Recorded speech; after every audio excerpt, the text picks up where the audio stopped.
ये आकाशवाणी है। अब आप सिद्धार्थ सिंह से समाचार सुनिए।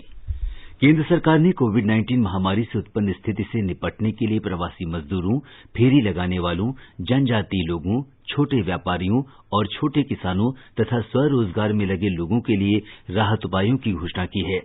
वित्त मंत्री निर्मला सीतारामन और वित्त राज्य मंत्री अनुराग ठाकुर ने प्रधानमंत्री द्वारा घोषित आत्मनिर्भर भारत अभियान के तहत 20 लाख करोड़ रुपए के आर्थिक पैकेज के तहत कल नई दिल्ली में सरकार द्वारा उठाए गए कदमों की जानकारी दी। आर्थिक पैकेज का उल्लेख करते हुए वित्त राज्य मंत्री अनुराग ठाकुर ने कहा कि 3 करोड़ छोटे किसानों को 4 लाख करोड़ रुपए के कर्ज पर ब्याज के भुगतान में 31 मई तक की मोहलत दी गई है।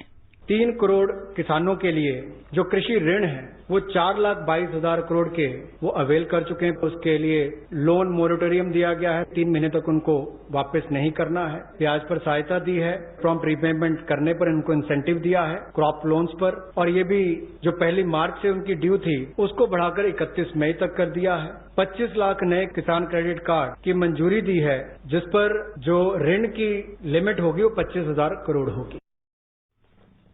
रेहड़ी पटरी वाले दुकानदारों और फेरी लगाकर बिक्री करने वालों के लिए 5,000 करोड़ रुपए की ऋण सुविधा की घोषणा की गई है। श्री ठाकुर ने कहा कि इससे रेहड़ी पटरी वाले 50 लाख व्यापारियों को 10-10 हजार रुपए की कार्यशील पूंजी दी जाएगी। ग्रामीण अवसंरचना विकास निधि के तहत भी ग्रामीण क्षेत्र के लोगों के लिए राहत उपायों की घोषणा की गई है।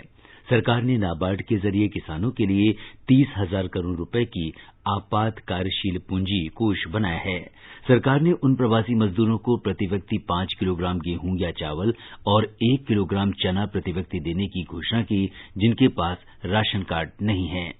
8 करोड़ प्रवासी मजदूरों के लिए राशन की सुविधा उपलब्ध करवाने के लिए 3500 करोड़ रुपए का प्रावधान सरकार करवाने जा रही है। जो नेशनल फूड सिक्योरिटी एक्ट में नहीं आते या जिनको राज्यों का राशन कार्ड नहीं मिल पाता या उसकी बेनिफिशियरी लिस्ट में नहीं है, वो भी इससे वंचित ना रह जाएं। यानी कि उनको 5-5 किलो गेहूं या चावल मिलेंगे और साथ में 1 किलो चना। वित्त मंत्री ने एक राष्ट्र एक राशन कार्ड योजना का उल्लेख करते हुए कहा कि इससे प्रवासी मजदूर देश में किसी भी स्थान पर राशन ले जा सकेंगे। इस योजना से 67 करोड़ लोगों को लाभ होगा। वित्त राज्य मंत्री ने बताया कि प्रवासी मजदूरों और शहरी गरीबों के लिए सरकार ने किफायती किराया आवास योजना की घोषणा की है।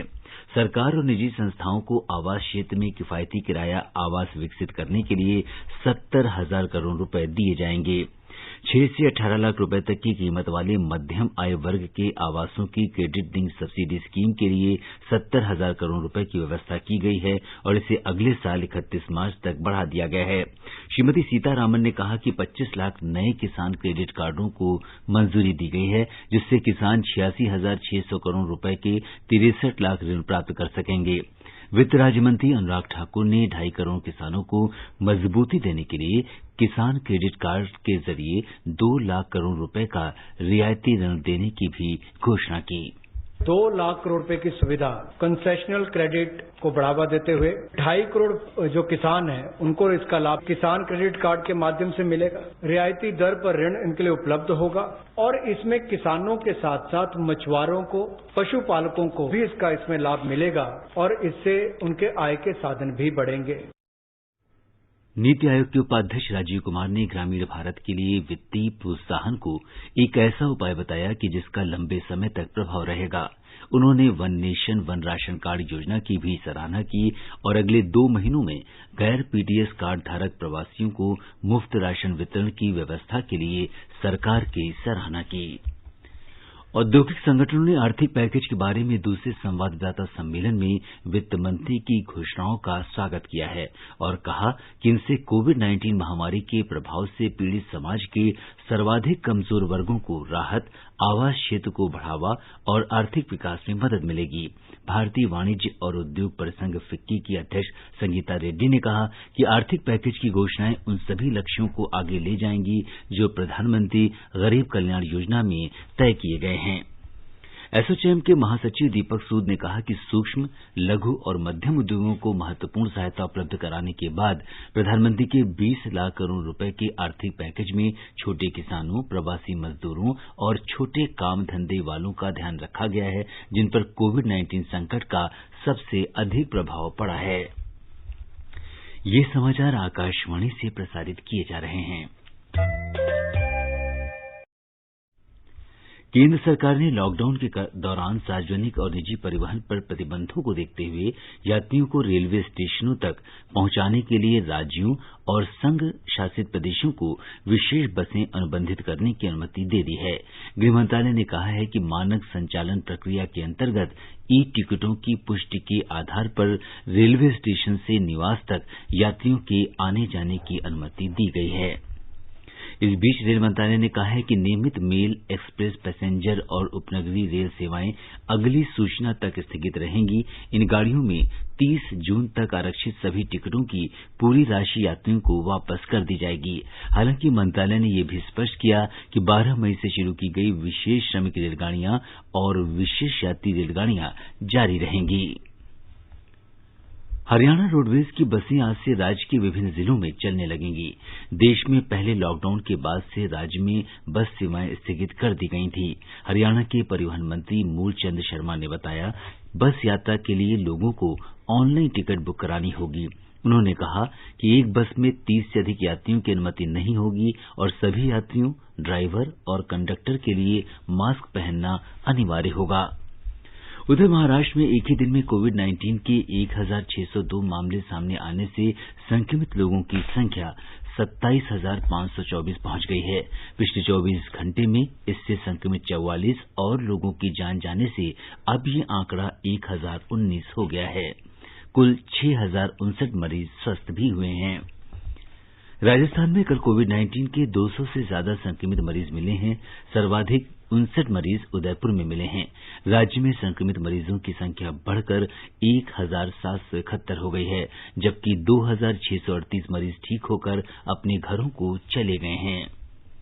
दिल्ली विश्वविद्यालय ने घोषणा की है कि स्नातक और स्नातकोत्तर की अंतिम वर्ष की परीक्षाएं 1 जुलाई से आयोजित की जाएंगी, परंतु विश्वविद्यालय ने कहा है कि कोविड-19 महामारी से उत्पन्न स्थिति सामान्य नहीं होने पर परीक्षाएं ओपन बुक प्रणाली से आयोजित की जाएंगी। इसके तहत उम्मीदवारों को परीक्षा में प्रश्नों का उत्तर देने के लिए पुस्तकों, नोट्स या अन्य अध्ययन सामग्री की सहायता लेने की छूट होगी। उम्मीदवारों को अपने घरों पर पोर्टल से संबंधित पाठ्यक्रम के प्रश्न पत्र डाउनलोड कर उन्हें अपने उत्तरों के साथ 2 घंटों की समयावधि में अपलोड करना होगा।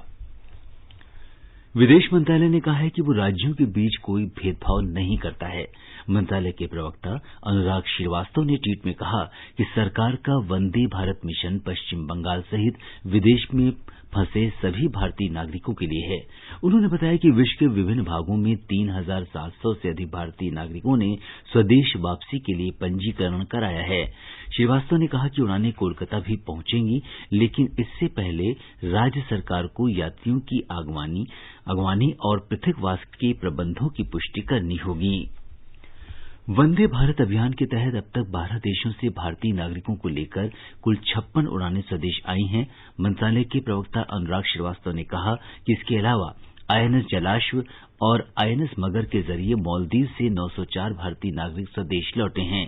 कुछ अन्य लोग विभिन्न देशों से आई उड़ानों में आए हैं। इससे कुछ दिनों में 12,000 से अधिक भारतीय नागरिक सकुशल स्वदेश लौटे हैं। प्रधानमंत्री नरेंद्र मोदी ने कल bill and Melinda Gates foundation के सह अध्यक्ष बिल गेट्स से वीडियो कॉन्फ्रेंसिंग के जरिए बातचीत की।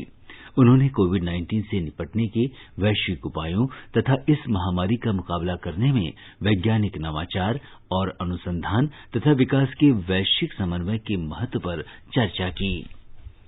भारत ने G20 के सदस्य देशों से आवश्यक दवाओं, उपचार और टीकों की उपलब्धता उचित मूल्य पर सुनिश्चित करने का आह्वान किया है। G20 के व्यापार और निवेश मंत्रियों की वीडियो कॉन्फ्रेंसिंग के जरिए आयोजित दूसरी वर्चुअल बैठक में वाणिज्य और उद्योग मंत्री पीयूष गोयल ने कहा कि इस बात पर ध्यान देना होगा कि दुनिया भर में कोरोना महामारी से लोगों पर आए संकट का किस तरह समाधान किया जा सकता है। उन्होंने कहा कि अभूतपूर्व संकट काल में सबका एकजुटता से भरा संतुलित और समावेशी दृष्टिकोण होना चाहिए।